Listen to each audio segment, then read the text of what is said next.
welcome to HoloTalk, the internet radio broadcast for lasers and holography, enjoyed by listeners throughout the world.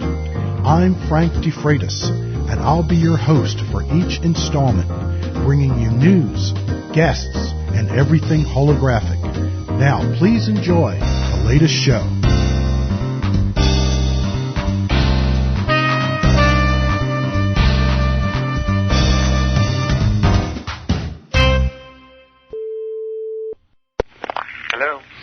Hello, is this Dr. Mitchell? Yes. This is Frank DeFreitas with the HoloTalk show. Oh, yes. How are you? I'm fine, thank you. First off, perhaps you could tell the listeners a little bit about your background, specifically with this quantum hologram and your research with ESP. I mean, we're all aware of your Apollo history, and maybe you could let the listeners know a little bit about how you got involved with this quantum holography theory and also about your experiments with ESP. From most of the things that we read, it says that a lot of these discoveries and thoughts of yours occurred on your trip back from the moon, but actually this was a lifelong interest of yours, wasn't it? Well, it's more as a result of, as opposed on the trip. Yes. Yeah. How long have you been involved with the theories behind quantum holography or the quantum hologram and your research in ESP? 12 years. Yeah. And you started this in what way? What led you to? Well, what led me to it was I was delivering a lecture at Cambridge University in 1995, I believe. Okay. 1995. Summer of 1995, on a model of thinking that I was using concerned with my research in the nature of consciousness. Okay. And after that lecture, in which I had suggested that information was vitally important as we were trying to understand the nature of consciousness, because consciousness means that we're aware, and information is how we know anything. So I gave a lecture on this, and after that lecture, a person in the audience came up to me and said, I think we've recently discovered something that puts meat on the bones of what you're talking about and actually validates it. And so I said, well, let's go hear about it. And that was Dr. Peter Marsher, who's now retired from CERN laboratory, CERN in Switzerland. And he told me about Walter Schimp's work in the quantum hologram. And they were applying it mostly to quantum information. And Schimp was working on MRI theory, how to improve the MRI. And he had discovered what he had then called the quantum hologram.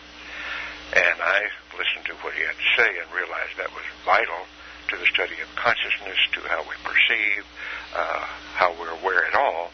That was a very vital block. What did he say about the quantum hologram? Well, first of all, the quantum hologram is a non-local informational structure, which means it's quantum. Yep. And furthermore, it demonstrates, because it is rooted in the emission-absorption phenomenon of all physical objects that emit and reabsorb energy, even down to the level of 0 degrees Kelvin. And is non-local, then that clearly is a quantum phenomenon. And he had analyzed it with using the conventional Dirac-Heisenberg-Nilpotent Lie group algebra. And that was his mathematical approach to it. And it has been now validated several times over in my work and in my colleagues' work, that this is really at the basis of how we perceive information at all, that at the very bottom of our perceptual mechanism, it's tuned to this type of information, quantum information. And we have established that over and over again in experiments in the laboratory to demonstrate that you cannot shield this type of information, that you can put Faraday cages and all sorts of shielding around it, and people communicate through that barrier. And that has been well demonstrated in hundreds of experiments, if not thousands by this time. Therefore, like gravitation, we're dealing with a fundamental quantum phenomenon. Essentially, what you're saying is it's possible to transverse the space between point A and B without actually traveling the distance. Exactly. Well, certainly information does. And that would suggest that is what Einstein called spooky action at a distance. And that would suggest that since matter is energy also, and information is patterns in energy, that and maybe at some point, beam me up, Scotty, is a real possibility. Absolutely. And certainly teleporting particles has already been done. So the real question there is, what scale size are we talking about? Mm-hmm. And the real problem with all this has been that for 75 years, the physicists have not believed that these quantum processes really applied to our scale size, that that was only a subatomic phenomenon. Mm-hmm. And the fact that by applying this formulation of this mathematical formalism to macro-scale objects, virtually all objects, and finding that it still holds, that the information is emanated by all objects. And let me be specific here. What Shemp discovered is that the emanations from any physical body, when considered as a group, and let me use a metaphor to get this point across, or analogy. If you look at the little swirl on the tip of your finger, it doesn't tell you much about you. But if you look at the pattern of swirls on all 10 fingers, that's your fingerprint, and it uniquely identifies you. Mm-hmm. Well, the emissions from any physical object, when analyzed in the way Shemp had done so, carries information about that physical object. And you look at it with regard to the Berry phase, which is in the literature and a proper approach here. And the physical condition by which the information is transferred is called phase conjugate adaptive resonance. And so mathematicians will understand that as well. Is it really that it's the concept of an anti-wave or a negative wave. And let me give a specific example here. If you snap your finger and you hear the snap, it appears to be at the location of the finger, where the snap is, not in the brain. So how does the brain interpret that the snap is at some distant location as opposed to being in the brain itself? Mm-hmm. It's exactly the same way bats and dolphins and radar create the location of an image or a target. It's phase information. It's phase information. It's phase conjugate information. It establishes essentially a pseudo wave or a cyber wave or virtual wave that is the equivalent of a standing wave between itself and the object. Now, that's a modeling technique, of course, but that is the way the distance is determined so that it can locate the target. Well, that is exactly how the quantum holographic information is the relationship of the matter, the wave, and its emitting object, or if you're to perceive it, the way that you must resonate with the emitting object in order to get the information. Mm-hmm. So, it's a well-established principle, and we have now tested it in a whole host of circumstances and found it is valid. As a matter of fact, a colleague at my foundation, Dean Radin, and doing this sort of research, has recently written a book called Entangled Minds, in which he is discussing precisely this type of phenomenon. Mm-hmm. And all of the experiments that we have done, including that this type of phenomenon virtually enters all of the passive aspects of the so-called ESP phenomenon, or all of the so-called, I just like this word, all paranormal phenomena. It's not para at all. It's very normal. Yes. It's exactly the way things work at that level of reality. I've always been a strong believer in thought being a part of this process as well. It exactly is, yes. Yeah. Now, certainly thought can be transferred, transmitted, and communicated in verbally and by emotions and a few other ways. Mm-hmm. But nevertheless, it is part of the same concept. The whole. Well, let me say it in the following way. We have traditionally called our intuition our sixth sense. That's what's in the lore. That's the cultural lore. We call intuition our sixth sense. But it's clearly a quantum information structure, and it should be called our first sense because it was around long before our planetary environment formed, and our normal 5 sensory mechanisms are based upon the conditions of our planetary environment. So, and the quantum information is more fundamental. So that's why I say, to get the point across, is that intuition should really be called our first sense because it is tied in and a part of the process upon which all the other sensory informational mechanisms are structured. What about the fact of thought being able to form and control the reality that we live in? Okay,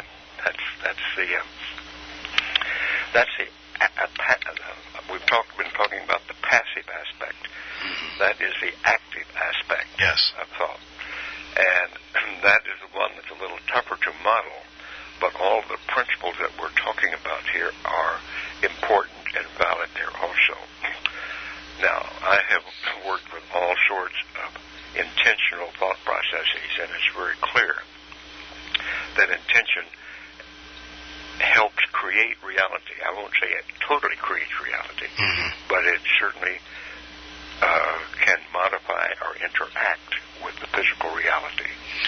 Now, I have studied the healing mechanism, which has been discussed for millennium in the mystical and religious traditions. The healing mechanism, the processes of some very gifted people who really have this fine-tuned, like some of the healers I've worked with, and Uri Geller in particular, the Israeli psychic that I worked with for years ago, and is still quite powerful. And a healer in particular that I worked with that was able to do psychokinetic type of phenomenon. And all of us can do it to a certain extent. And the more we understand it, believe in it, and believe in ourselves, the more you're able to do it. It's trainable if we break down our barriers. So there's a number of things that work against us as well, not only genetically, but self-esteem and things of that nature as well. Yeah, of course. We're always trying to cut ourselves short sometimes, and our best intentions go down the tubes. It seems that when we think we're going to have a good day, and we truly believe that, we have a good day. And when we think we're not, we don't. That's right. And our mindset, our belief system, our mindset is very fundamental to all of this. Absolutely vitally important. And circumstances, of course, can change things for us, and we have to accommodate them.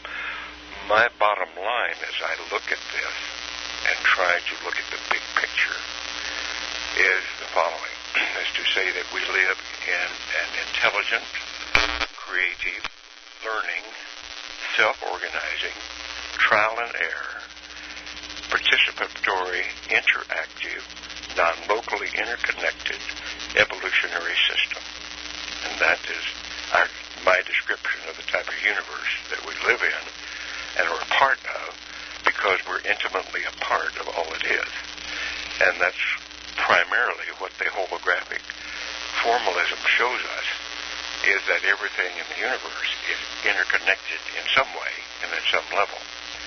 What we're dealing with here is a universe that shows its energy in two forms. Its energy as structure, we call matter, and energy as information, which is the basis of consciousness, which is the basis of our knowing anything. And the fundamental interaction in quantum particles of once they're interacting in a process, they remain quantum correlated. If we call that, and this is a proposition, if we call that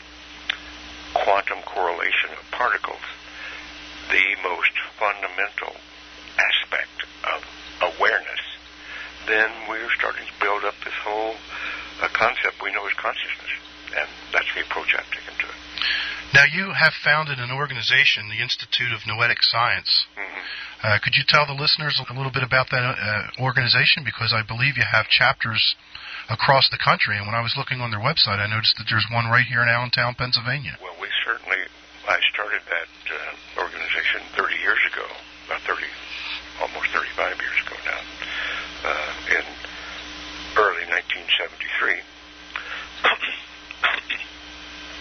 In early 1973, in order to follow up on my insights from coming back in space, to study the nature of consciousness from the point of view of science, because that was not a subject science has looked at in the classical period at all. However, beginning in quantum mechanics in the early 20th century, the Cartesian notion that body, mind, physicality, spirituality belonged to two different realms of reality was simply nullified by the very existence that mind and matter do interact and in the quantum formulation. But nobody has really pushed that or investigated that during the 20th century until that's what I started to do in 1973, was to bring the tools of science to look at these type of phenomena, including the parapsychology and the whole perceptual phenomenon, the mystical experience, and use the tools of science to say there is real science here. And that's what the Institute of Noetic Science has been all about, is to pursue that course. And over the last 35 years, yes, we've been quite successful, and we're in about 30 countries now with people studying our methods and doing their own investigations. And we have well over 400 study groups, as you say, one in Allentown also, that is involved with these types of studies. What are some of the tools that are utilized to measure some of this phenomena?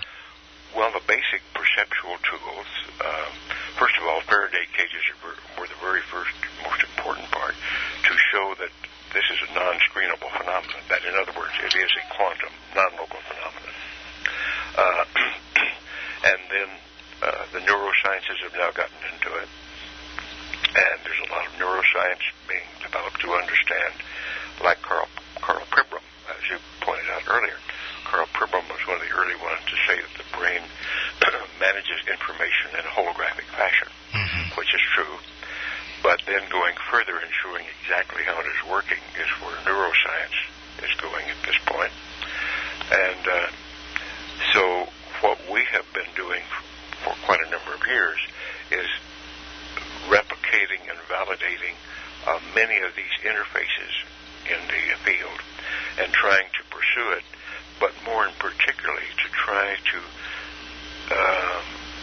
help people move toward a more, let's say, a more enlightened spiritual aspect in their thought structure, to move toward a belief system that encompasses the notion that as a result of this phenomenon, there is a connection in the universe that the mystics have always talked about, that the world and the universe is totally interconnected in some mysterious way. And approaching that from the point of view of quantum mechanics has paid off. It sounds very much like the New Thought movement, which was at the turn of the century. Yeah. One of my most influential books has been by William Walker Atkinson, which is Thought and the Law of Attraction. Exactly. Yeah. And there's a series of books that were written, back then that were actually part of the New Thought movement. Right. Yeah. And what this is doing is putting scientific meat on the bones of those ideas. Yeah, which they didn't have available to them back then. Beg your pardon? They didn't have any of this scientific... Right. William James was very instrumental in this in the early part of the 20th century in helping us to, and in helping to get these ideas starting to move. And now, here late in the 20th century and now into the 21st century, we have been able to use this mechanism, this quantum holographic mechanism, to show that there is a physical phenomenon involved here that is at a very basic, fundamental level, of how we perceive anything at all. Yeah. Well, I had read one time that one of the reasons why we cannot detect the transformation of information from one individual to another with ESP is the fact that it's not traveling from one point in space to another to begin with. That's right. Yeah. Now, it appears that in nature, the quantum correlation is tied up very much with the spin characteristic of matter, and as far as we can tell at this point, there isn't any of our sensory mechanisms that are complete in and of themselves. We have to have all of these sensory mechanisms, and then we have to interpret the information coming in and give it meaning. Well, giving meaning to information is just more information that you connect with the base of your thought structure. What is your worldview? How does it fit in? How does this information fit into your worldview? And you give it meaning based upon that. And of course, since all of us have different paths in life, like no two particles can precisely follow exactly the same path, no two individuals live exactly the same way, we all have a slightly different thought structure and different worldview. And we give meaning to all the events in our lives dependent upon that. And that's one of the reasons why we come out with so many opinions on exactly the same thing, including who's God's the best God, which religions fight over and have now for years. Yeah. You have a DVD out precisely on this topic, which is called Quantum Hologram. If you could tell the listeners a little bit about that. And I notice you have a whole series of DVDs and publications as well, and we'll have a link going over to your webpage that the listeners can click on and go over there. I actually have a copy of your Quantum Hologram coming in myself. It should arrive either today or tomorrow. Well, you're talking, I don't know, but there's a paper called Nature's Mind, the Quantum Hologram. And then the DVD that you talk about is called The View from Space, The Message of Peace, which describes the experience in space that led me to exactly what we're talking about here. And both of those are available at your website to order from you. That's right. They're available on the website. Okay. And is there anything else that you'd like to add to all this? And maybe for some of the listeners, now we have a lot of school kids that are listening too, and I imagine this may be a little bit of a rough show for them to get through. But perhaps if you could just this is sophisticated stuff. It is very sophisticated, but it's so basic as well. Once you have an understanding, it's something I've been following all my life and actually lived my life, and I believe that this is actually the basis of holography, of visual holography. Yes, one of the things that we can say right here is that nature has been using holography in this sense a long, long time before we ever discovered it. That's a very good way of putting it. Yeah.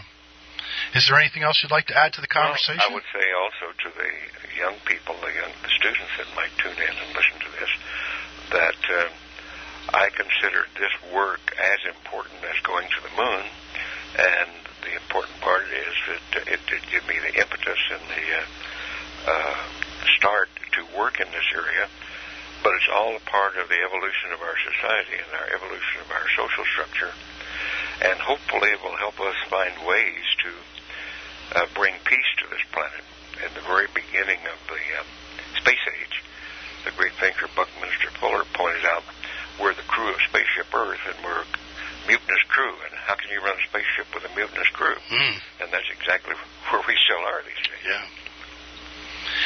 That must have been some ride on that Saturn V. Well, it was. It was a great adventure, and what more can an explorer want these days, this day and age, than to visit some place that no humans have ever been, like the moon and another planet, and then to bring the story back. And that's what we have done, and we're very fortunate to be a part of that crew of people that were able to do that.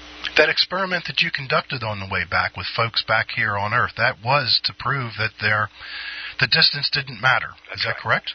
That was our intent, and we did conduct that ESP experiment exactly in the same fashion that it had been conducted in laboratories in the world, particularly in the United States. I followed Dr. J.B. Ryan's work, and we modeled our experiment around that, exactly the same results that he did. Very statistically significant results. Mm-hmm. That's wonderful. Well, I want to thank you for being on the show. You bet. What's nice about having internet radio is the fact that we can include links. Yeah. And since we've just, even if we could say we even scratched the surface, folks can have the links to go to this different resources that are available for them to get more information. That's what's important. Yes. Thanks a lot. Dr. Mitchell, thank you so much. It's been an honor. You bet. Thank you.